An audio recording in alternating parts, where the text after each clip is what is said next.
Bonjour à tous, ici Rodolphe Simoneau et je vous souhaite la bienvenue dans ce module 1 sur la résolution pratique de problèmes et ce cours numéro 8 dans lequel on va aller un peu plus dans le détail de cette étape 5 où on va définir les causes du problème. Donc plus spécifiquement, dans cette étape 5, nous allons voir les deux outils qui vont nous aider à définir les causes du problème.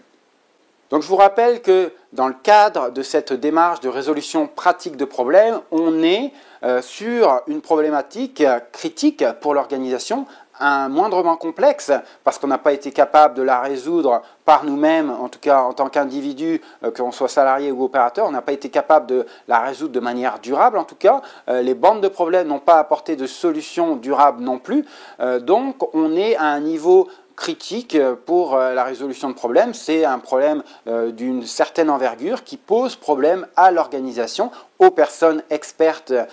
donc les opérateurs, les salariés de ce problème, qui le vivent au quotidien. Et donc, on est dans, encore une fois, c'est un rappel, mais j'insiste bien là-dessus, on est dans une démarche structurée pour des problèmes critiques avec une implication de plusieurs personnes pour participer à la résolution de problèmes, plusieurs personnes d'un même service, voire de services différents pour collaborer entre eux pour mettre en place une solution durable. Donc, pourquoi j'insiste là-dessus? Parce que c'est que les deux outils que l'on va voir, eh bien, il va falloir les mettre en place en groupe. Parce que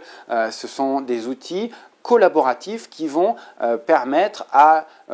au groupe qui travaille sur la résolution de pratiques de problèmes de mettre en commun leurs idées pour identifier les causes du problème. Donc le premier outil que vous allez utiliser dans cette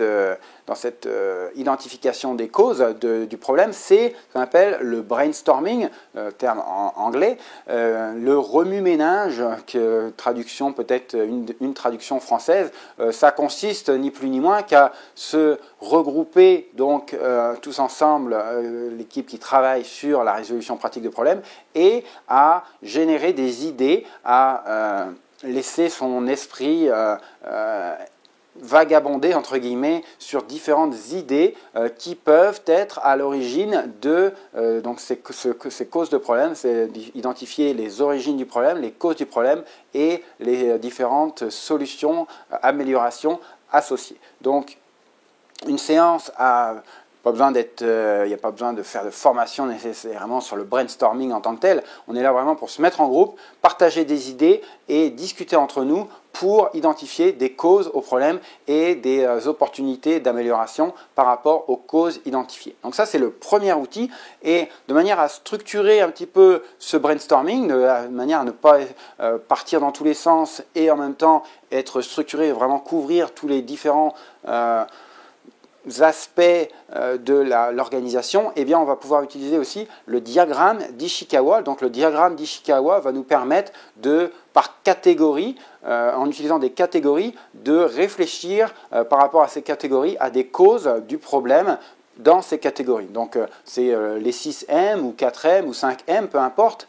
mais c'est de lancer le thème. Donc on va essayer, est-ce qu'il y a des causes machines potentielles au problème, donc un des M, donc les machines, ça peut être aussi matière première, ça peut être aussi la main d'œuvre. Donc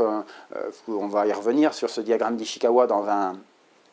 des cours suivants sur les 7 outils de la qualité selon Ishikawa, mais vraiment utiliser comme support le diagramme d'Ishikawa ou le diagramme en arête de poisson, parce que ça ressemble à un poisson, pour collecter les différentes sources, différentes causes du problème selon différentes catégories et les 6 M de ce diagramme. Donc à ce niveau-là, à cette étape 5, c'est vraiment, on peut être assez large sur l'identification des causes et essayer de faire preuve d'ingéniosité, d'inventivité dans le cadre de cette génération d'idées, parce que c'est vraiment l'objectif du brainstorming de un petit peu sortir de la boîte, sortir des idées préconçues, parce que finalement toutes ces idées préconçues, peut-être que les salariés, les opérateurs qui travaillent au quotidien les ont déjà essayé, les ont déjà identifiées et ont déjà essayé de les résoudre de manière pas réussi a priori, mais donc c'est vraiment de se donner l'opportunité de réfléchir en dehors du cadre de référence habituel pour identifier des causes au problème qui sortent un petit peu de ce qu'on a l'habitude d'entendre et en même temps des solutions, des améliorations potentielles qui vont pouvoir résoudre ce problème. Ce qui est aussi important dans cette étape numéro 5, c'est au-delà de la pure identification des causes,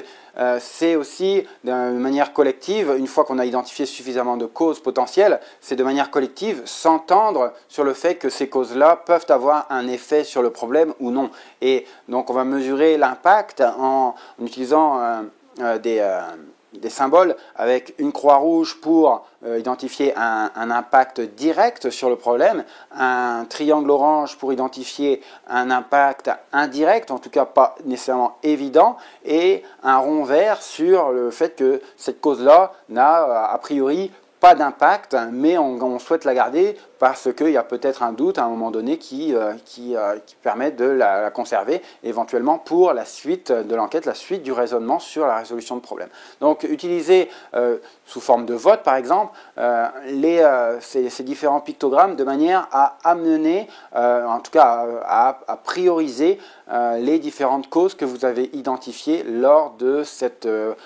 première étape d'identification des causes au problème. Donc c'est bien important aussi dans cette étape-là de ne pas que rester en salle pour brainstormer, pour donner des raisons pour lesquelles on a ce problème, mais aussi Genshi Genbutsu, c'est d'aller sur le terrain pour se rendre compte par soi-même, aller discuter avec les gens sur les différentes causes que l'on identifie, parce que finalement la réalité est parfois différente de ce qu'on pense qu'elle est quand on n'est pas allé voir par soi-même. Et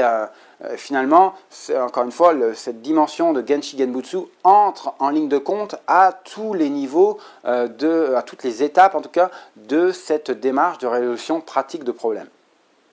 Donc ça conclut cette étape 5 et dans la prochaine étape, on va, à partir de ces causes identifiées au problème, remonter aux causes racines à l'aide de ce qu'on appelle des 5 pourquoi.